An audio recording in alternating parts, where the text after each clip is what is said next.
Nigel Farage, second place, third place the BNP, fourth Respect. Was this how you saw it? Yeah, very much so. In fact, what happened today was there were two elections.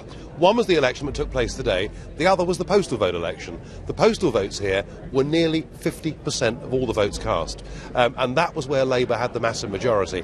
Actually, here on the day, UKIP were in many of these wards absolutely neck and neck with the Labour Party. You were still quite a distant second on a 33% turnout. You expected to do better?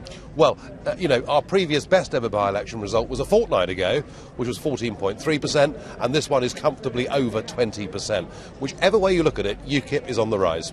Do you think this row over fostering, which increased your profile in the last few days of this by-election, do you think that's what boosted your vote? I think it helped. Because what it did was it put the focus on UKIP and on the other policies that we stand for as well. So I think that that definitely helped us. But whichever way you cut it, Jane Collins, excellent candidate. South Yorkshire, a strong area for UKIP.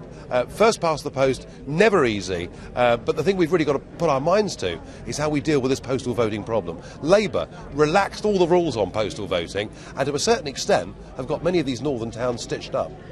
In a sense, though, because you've come this distant second and you're now talking about postal votes, which is part of democracy, sour grapes maybe? No.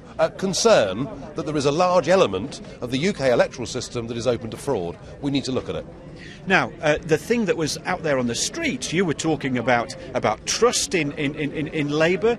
You were talking about this issue of the local Labour Council, in your opinion, being what you said, the loony left. But out on the streets, people were talking about jobs. They were talking about the economy. They were talking about whether they could pay the gas bill. It looks as though the issues weren't your issues at all. Well, I tell you what, there's no issue bigger than jobs for us, because we're the only party saying there should not be an open door to the whole of Eastern Europe at a time of 21% youth unemployment. People are worried about their bills. We're putting wind turbines up all over Yorkshire. Who pays the bills? People living in towns like Rotherham by paying a 15% surcharge on their electricity bills. UKIP's issues are connecting more and more with people. OK, Labour have always had Rotherham. They're in a big safe position. They've got the postal vote tucked up, but we've come a very big, strong second here. You clearly targeted Rotherham. You're here tonight in Rotherham. What do you think is going to happen in the other by-elections? We've got two more. What's your forecast there? Well, in Middlesbrough, it's looking as though UKIP will come second in Middlesbrough as well. And what we're seeing is a very clear pattern. Across the north of England, we are beginning to become the party of opposition in the north of England. But is that really true? You can target these by-elections. You can put in your relatively meagre resources. I understand there's only about 19,000 members of UKIP across the whole country. So you can target by-elections. But when it comes to general elections, you're not really making that much headway. You haven't won a seat. Well, in the European elections, in cities like Hull, we came first. In the local elections last year in Sheffield, we got more votes than the Conservatives.